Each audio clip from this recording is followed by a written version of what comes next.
बिहार विधानसभा चुनाव की तैयारियां पूरे सबाब पर है और पश्चिमी चंपारण की नरकटियागंज सीट से इस बार मुकाबला दिलचस्प होने वाला है। जनसुराज पार्टी ने इस सीट से डॉक्टर वसीउल्लाह उर्फ गांधी जी को अपना उम्मीदवार घोषित किया है। सिंबल मिलने के बाद डॉक्टर वसीउल्लाह ने साफ कहा, मैं जनता के भरोसे मैदान में उतरा हूं और बदलाव की इस लड़ाई को ईमानदारी से लड़ूंगा। सिंबल मिलने के बाद नरकटियागंज में आयोजित प्रेस कॉन्फ्रेंस में डॉक्टर वसीउल्लाह ने पार्टी अध्यक्ष उदय सिंह और जनसुराज के संस्थापक प्रशांत किशोर के प्रति आभार जताया। इस मौके पर जिला अभियान समिति संयोजक अभिजय सिंह, विधानसभा प्रभारी शमशाद अली, युवा अध्यक्ष अभिषेक शर्राफ, प्रखंड अध्यक्ष सुमित विद्रोही, नगर उपाध्याय वसी अहमद, कार्यालय प्रभारी दीपक गुप्ता समेत कई वरिष्ठ पदाधिकारी मौजूद रहे। वसीउल्लाह सेठ जी आज हमनी के जनसुराज पार्टी के प्रत्याशी घोषित भइल। हमनी के आज जितना दिन समय बा 11 तारीख से पहले जितना दिन हमनी के समय मिला था उतना दिन में हमनी के कमर कस लेवल बा। आज 03 नरकटियागंज विधानसभा में हमनी के जितावे के काम करे के बा और हमनी के जे तरह जितावल जा। अकेले उहाँ के जान तो ना जीत पाए, एकरा खातिर हमनी के एक आदमी के लाए के पड़ी, एक घर जाए के पड़ी, एक द्वार जाए के पड़ी। तो से हाथ जोड़ के प्रार्थना बा हमनी के बैठे के पारी नहीं के। अब हमनी के 12 बजे रात होके 1 बजे रात होके अब हमनी के घर जाए के समय आ गइल बा। बस इतना ही बात के अपन बारी में विराम देता नहीं।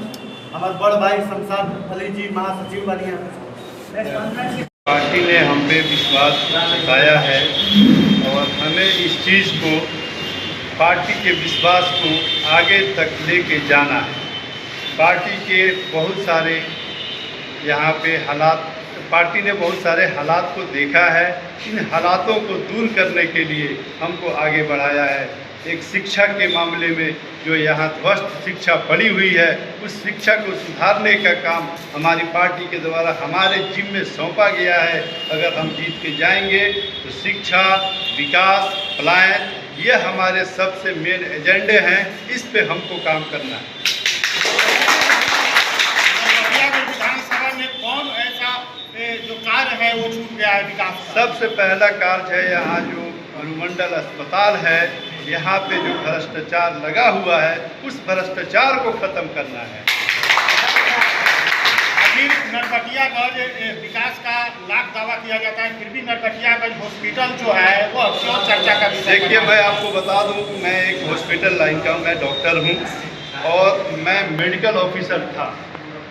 अभी जस्ट हमने जो है वहाँ से रिजाइनेशन दे के हमने पार्टी का सिंबल थामा है। तो हमें पता है कि भ्रष्टाचार हॉस्पिटल में कैसे होता है और उसको कैसे दूर किया जा सकता है। इसलिए हमको लगता है कि हम इस काम को करने में सबसे सक्षम उम्मीदवार होंगे। अच्छा, आपको कैसे लगता है कि आपकी नई पार्टी है और आपके सामने जो है इतनी बड़ी पार्टी बीजेपी है, उसके अलावा महागठबंधन है, क्या आप उनके सामने टिक पाएंगे? बिल्कुल टिकेंगे, इसलिए कि हमारे अंदर जो जज्बा है और हमने जो विकास की बात की है, पलायन की बात की है, हमारे वजह से और पार्टियां अब पलायन की बात कर रही हैं, तो सबसे पहले हमने आवाज़ उठाई थी पलायन की और हम उस चीज़ को पूरा करेंगे। ये हमें पूरी की पूरी अपने ऊपर विश्वास है कि हम उस चीज़ को ख़त्म करेंगे और लोगों ने हम पे विश्वास जताया है। जहां भी हमारे आदरणीय प्रशांत जी का प्रोग्राम हुआ है, वहां पे आप देख सकते हैं हजारों की भीड़ वहां लगी है। इसका मतलब कि वो जो जनता है वो उनकी बात को समझ रही है, उनकी बात को सुन रही है और इसी वजह से हम और ऊर्जा के साथ इस मैदान में उतरे हैं। 243 सीट पे हम लड़के और जीत के वहां जाएंगे। हमारी पार्टी की सरकार बनेगी और हमने जो वादा जनता से किया है उसको हम पूरा करेंगे। जो 5 वादे किए गए हैं जनसुराज के द्वारा वो पूरे हो पाएंगे? सबसे पहले मैं आपको बता दूं कि 7 वादे जनसुराज, 5 वादे जो जनसुराज के किए गए हैं, अभी हमारी जब गवर्नमेंट बनेगी इंशाअल्लाह उसको हम पूरा करेंगे। इससे पहले हमको किसी ने मौका दिया नहीं है, हम थे भी नहीं और हम लोगों से, जब अपनी जनता से इस मौका को मांग रहे हैं और इस काम को करके दिखाने का जज्बा भी रखते हैं, जो हमारे आदरणीय प्रशांत जी ने सबको घूम घूम के गली गली घर घर जाके सबको बताया है। इस जिम्मेवारी को हम पूरी ईमानदारी के साथ निभाएंगे। प्रशांत किशोर जी जो है 21,000 रुपया हम परिवार से जो है दे रहे हैं, इसको लेकर जो है रिमट फैलाया जा रहा है कि प्रशांत किशोर जो है 21,000 रुपया लेकर और जो है टिकट किसी और को दे दिए और बाकी को जो है। मैं आपको बता दूं 21,000 रुपया जो दिया था प्रशांत किशोर जी ने, वो एक नॉमिनेशन फॉर्म जो वहाँ नॉमिनेशन फॉर्म नहीं, वो एक फॉर्म जमा हुआ था कैंडिडेट के लिए, यानी कैंडिडेट 12,000 लगभग जो है वहाँ पे जमा फॉर्म हुए थे। उसमें से 243 को ही चुनना। उस 243 में जिनको उन्होंने सेलेक्ट किया है, उनके अंदर कोई एक चीज़ देख के उन उम्मीदवार को वो जो और लोग बचे हैं वो सपोर्ट कर रहे हैं और वही आगे बढ़ के उस उम्मीदवार को इस चुनाव में लड़ाने का काम भी कर रहे हैं। इसलिए ये कहना गलत है। उसमें कुछ लोग हैं जिनको ये चीज़ लगा है, बिल्कुल लगेगा, इसलिए कि उन्होंने उस फील्ड में, उस विधानसभा क्षेत्र में अपना खून पसीना बहाया है। लेकिन रही बात, ये कुछ क्षण की बात होती है, इसलिए जिसने मेहनत किया है अगर उसको फल नहीं मिलता है तो उसको लगता है कि हमें कुछ नहीं मिला। जैसे कि जैसे जैसे समय बीतेगा वो सारे लोग इस चीज़ को समझेंगे जिसमें वो काबिलियत थी, जिसकी काबिलियत को हमारे आदरणीय प्रशांत किशोर जी ने समझा, बूझा, उनको इस विधानसभा क्षेत्र में या किसी भी विधानसभा क्षेत्र में उतारा है।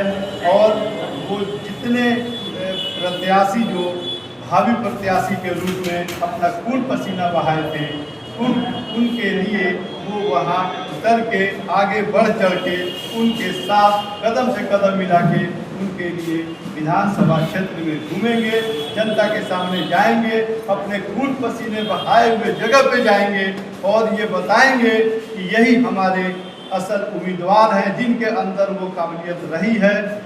हमारे नेता इनको चुन के भेजे हैं और इन्हें हमें जिता के विधानसभा तक पहुँचाना।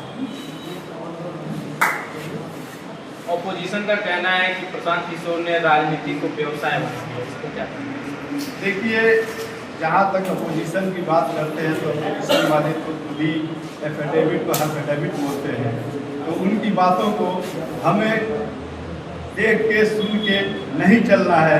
आगे आने वाले दिनों में देखिए कि कैसे बदलाव होता है। जब बदलाव की लहर बढ़ेगी उनकी आवाज़ ऐसे ही थम जाएगी। जनता के लिए क्या कहिएगा? जनता के लिए हमारी पार्टी ने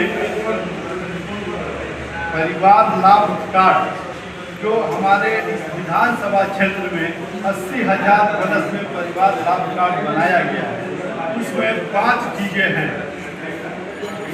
वो 5 चीज़ें हैं कि जो पलायन कर रहे हैं, उन पलायन करने वाले जो देश के हर कोने में जाके एक झुग्गी झोपड़ी में रह के, एक कमरे में 10 से 15 लोग रह के अपने जीवन यापन के लिए वहाँ पे काम कर रहे हैं, उस चीज़ को सबसे पहले ख़त्म करना है। तो वो 10 से 12,000 की जो उनकी ज़रूरत है वो यहाँ पे कुछ ऐसा किया जाए जिससे वो पलायन रुकेगा तो वो अपने घर परिवार के साथ मिल के रहेंगे।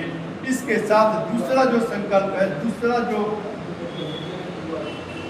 परिवार लाभ में जो रखा गया है वो ये रखा गया है कि हर विधवा या जो बुजुर्ग हैं 60 साल से ऊपर के, उनके लिए 2,000 रुपये का प्रोत्साहन राशि रखा गया है, वो उनको मिलेगा।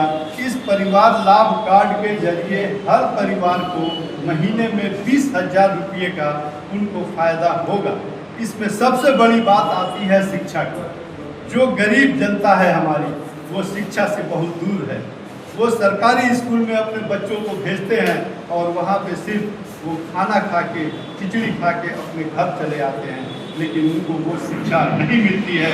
इसके पीछे कहीं ना कहीं इस सरकार की नाकामी है। पैसा तो सरकार उसमें खर्च करती है, 1000 रुपया पर मंथ का एक बच्चे पे खर्च आता है, लेकिन उस 1000 रुपये को उस बच्चे के ऊपर हम प्राइवेट स्कूल में भेज के अगर खर्च करवाएं तो एक अच्छी शिक्षा वहाँ लेंगे और आगे जो है हमारे क्षेत्र का नाम करेंगे और बहुत अच्छे अच्छे ओहदे पे पहुँचेंगे। अच्छा, 18 साल जो है सरकार का हो चुका है, फिर भी बिहार में जो है उद्योग नहीं लगा, आखिर क्या कारण है? आप यहाँ पे सरकार से देखिए, ये तो सवाल आपका सरकार से बनता है, अभी इसके बारे में हम कुछ नहीं कहेंगे। जब हमारी सरकार आएगी इंशाअल्लाह वो सारी चीज़ें पूरी होगी, धीरे धीरे ये हर चीज़ अपने यहाँ आएंगे और जो हम लोग हमारे अपने लोग जो गुजरात महाराष्ट्र जाके गाली सुनते हैं वो लोग यहाँ आएंगे और हम उनके साथ अच्छा बिहेवियर करके इस बिहार को विकसित बनाएंगे, आगे बढ़ाएंगे। इस क्षेत्र के लिए आपकी प्राथमिकता क्या रहेगी?